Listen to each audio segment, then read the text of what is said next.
Now let's head to Barbados, well, at least in theory, anyway, because Prince Charles travelled there, of course, did need to attend a ceremony to mark the country becoming a republic, which came into effect at midnight local time. During his appearance, Prince Charles acknowledged the appalling atrocity of slavery in the Caribbean, saying it forever stains our history. The Prince described how the creation of this republic offers a new beginning as he watched the Queen's standard be lowered for the final time. Well, Thomas Mace-Archer-Mills is the founder and director of the British Monarchists Society. And joins me now. Good morning to you, Thomas. I mean, this was inevitable in many regards, wasn't it? What are your thoughts on it? Well, it is sad for the Crown, and it is very sad for the relationship that the British royal family has had with the nation. But the right for a people to have self-determination is ever so important. And Prince Charles touching on that, it really showed us where the Crown and the monarchy is in the modern world. He went ahead and acknowledged Barbados and the horrible atrocities that they had experienced with slavery. We've not really seen that before in really any sort of ceremony that dealt with independence. I mean, we've had a few different countries within the Caribbean become republics, but there was never the emphasis on freedom and slavery. So politically, we're looking at a very sensitive topic here, especially with Black Lives Matter and that organization really having a foothold in Barbados. But it also brings us to the other side of the coin, where we say the way Barbados has become free was not through referendum. The government of the day unilaterally said, if the people voted for us to be in power, they're voting for us to be a republic. Well, just because you agree with the party's manifesto in certain points doesn't mean that you agree with all of the points. So to push through a republic without the voice and referendum of the people, there's something a little bit not right with that.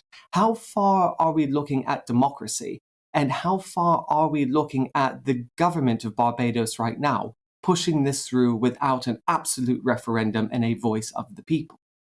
I think, Thomas, there's no sense that there's a big uproar about in opposition to this. I think there is general public approval of it. What does it say, though, you know, in 2021, this connection that the monarch does have with kind of countries that are, frankly, quite a long way away from the United Kingdom? Do you think it is becoming increasingly difficult, maybe for countries like Canada, Australia, New Zealand, others, to maintain that link with the monarchy in the era we now live in?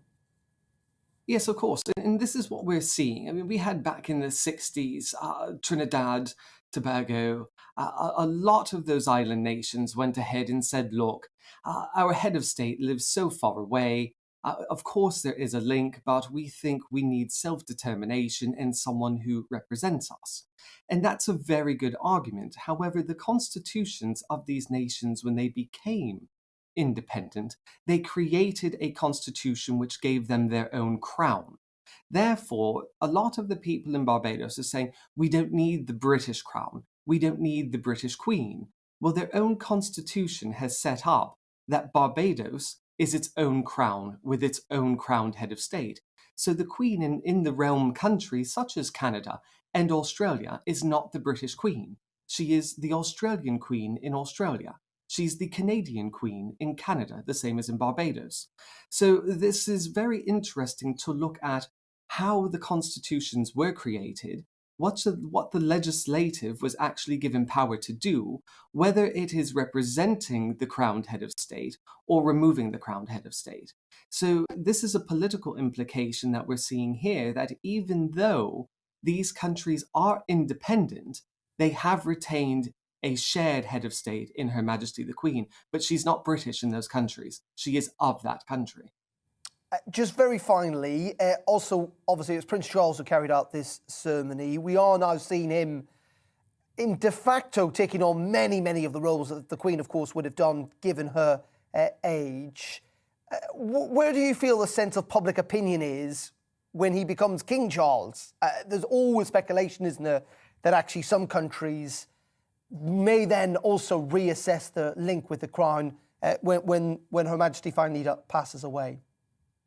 That's a very good point. And the thing is that that's already being done. And this is why Barbados chose to break free when they did. It's not a snub to the Queen, excuse me, or saying, well, we just don't have respect for you anymore. They saw the opportunity to say, you know what, the Queen has served us so well that instead of really making it that we don't want Prince Charles, let's do this now. Why upset the apple cart when he becomes king? And I think this is what a lot of people aren't understanding, is just how forward-thinking the Prince of Wales is. And with him being there shows that he is really a modern royal. He understands the difference between the crown and the government and the people. And by him being there, showing solidarity with a nation's right to self-determination, shows no animosity on behalf of the crown or him himself. I think he's very much ahead of his time and misunderstood and will be a great king. And as Okay. time goes on, people are seeing that. Okay, Thomas, really appreciate the thoughts this morning. Thomas Mace-Archer-Mills joining us, talking about what is happening there when it comes to Prince Charles and the handover there in Barbados. Now, let's move back home